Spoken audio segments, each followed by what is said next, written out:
Digital দুনিয়ায় প্রবাসীদের নতুন স্বপ্ন সাফল্যের গল্প তুলে ধরতে ইতালির রাজধানী রোমে অনুষ্ঠিত হয়েছে 2 দিনব্যাপী digital business success conference 2025। Europe জুড়ে প্রবাসী উদ্যোক্তাদের অংশগ্রহণে গ্লোবাল বিজনেসে সাফল্যের অভিজ্ঞতা, প্রেরণা আর ভবিষ্যতের দিক নির্দেশনা সবকিছু নিয়ে জমে উঠেছিল এই আয়োজন। ইতালির রোম থেকে সহকর্মী লিটন চৌধুরীর রিপোর্ট। ইতালির রাজধানী রোমে প্রবাসী বাংলাদেশিদের উদ্যোগে অনুষ্ঠিত হয়েছে 2 দিনব্যাপী digital business success conference 2025। Digital অর্থনীতির এই নতুন ধারাকে সামনে রেখে ইউরোপের প্রবাসী উদ্যোক্তারা গ্লোবাল বিজনেসে নিজেদের সাফল্য ও অভিজ্ঞতা তুলে ধরেন। 25 অক্টোবর রাজধানী রোমের অভিজাত হোটেল বিল্লা পাপিল্লিতে অনুষ্ঠিত হয় প্রথম দিনের অনুষ্ঠান। বিশ্বের বিভিন্ন দেশের সফল ডিজিটাল উদ্যোক্তা ও ব্যবসায়ীদের অংশগ্রহণে বক্তারা বলেন, ডিজিটাল বিজনেস এখন শুধু একটি কাজ নয়, এটি বিশ্ব অর্থনীতির দ্রুত পরিবর্তনশীল বাস্তবতা। প্রবাসীরা এই প্ল্যাটফর্মের মাধ্যমে নিজেদের ভাগ্য গড়ছেন এবং বাংলাদেশকেও আন্তর্জাতিকভাবে পরিচিত করছেন। 26 অক্টোবর দ্বিতীয় দিনের মূল অনুষ্ঠান হয় ভিয়া কাসিলিনা দুমুস রেস্টুরেন্টের সম্মেলন কক্ষে। অনুষ্ঠানে প্রধান অতিথি হিসেবে উপস্থিত ছিলেন সফল ব্যবসার প্রথম বাংলাদেশি প্রতিনিধি তানভীর আহমেদ।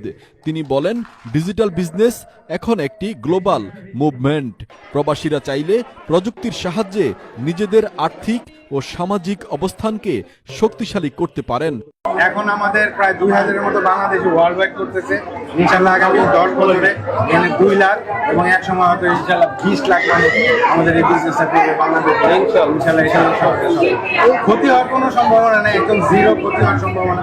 এই ব্যাপারে কোনো সমস্যা নেই, কিন্তু আপনার বিজনেসটা করতে হবে। বিজনেসটা শুরু করলে যে আপনি সাকসেসফুল হয়ে যাবেন এরকম কোনো গ্যারান্টি নেই, কারণ এখানে আপনার বিজনেসটা জয়েন করার পর বিজনেসটা আপনার নিজেরটা নিজের করতে হবে। আমাদের সিস্টেম, আমাদের প্ল্যাটফর্ম এখানে হেল্প করবে, বাট বিজনেসের যে কাজগুলো, যে ডেডিকেশন, কনসিস্টেন্সি, এই জিনিসগুলো আপনার নিজেরটা নিজের করতে হবে, তাহলে ইনশাআল্লাহ সাকসেসফুল হয়ে যাবে। অনুষ্ঠানটি পরিচালনা ও সার্বিক তত্ত্বাবধানে ছিলেন রোমের সফল নারী উদ্যোক্তা ফারিয়া আখি। যৌথ সঞ্চালনায় ছিলেন জান্নাতুল ফেরদাউস, মাসুমা মামুন ও জিন্নাত আরা। বিশেষ অতিথি হিসেবে উপস্থিত ছিলেন মামুন খান। পাশাপাশি ছিলেন নারী উদ্যোক্তা তানজিলা হোসাইন ও রিনা খোকন সহ কয়েকশো সফল প্রবাসী নারী পুরুষ। বক্তারা বলেন, ডিজিটাল বিজনেস কোনো ভুয়া স্কিম নয়, এটি আন্তর্জাতিকভাবে নিবন্ধিত, স্বচ্ছ ও বৈধ প্ল্যাটফর্ম। এখানে পরিশ্রম ও দক্ষতাই সাফল্যের মূল চাবিকাঠি। বর্তমানে এই আন্তর্জাতিক ব্যবসা 26টি দেশে সরকার অনুমোদিত এবং 44টি অফিসিয়াল ব্রাঞ্চে কার্যক্রম চলছে। বিশ্বজুড়ে 2,65,000-এরও বেশি মানুষ এই ব্যবসায় যুক্ত, যার মধ্যে বাংলাদেশি সদস্য 2,000-এরও বেশি। বেশিরভাগই প্রবাসী নারী উদ্যোক্তা। ইউরোপে সবচেয়ে বেশি সফলতা অর্জন করেছেন ইতালির নারী উদ্যোক্তাগণ। শেষে বক্তারা বলেন, সমালোচনা নয়, ইতিবাচক চিন্তা, পরিশ্রম ও প্রযুক্তিই পারে বদলে দিতে জীবনের গতি। ডিজিটাল বিজনেস আজ প্রবাসীদের সাফল্যের নতুন অধ্যায়।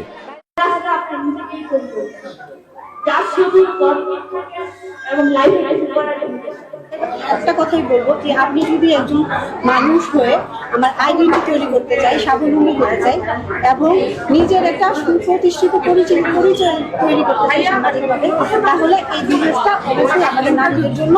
যারা ইন্টারেস্টেড, যারা আসলে নিজেদেরকে সাকসেস করতে চান, নিজের পায়ে দাঁড়াতে চান, তারা সবাই এই বিজনেস দেখতে পারেন, বুঝতে পারেন। এখানে আমাদের আসলে সবকিছু জানার এবং বোঝার সুযোগ আছে।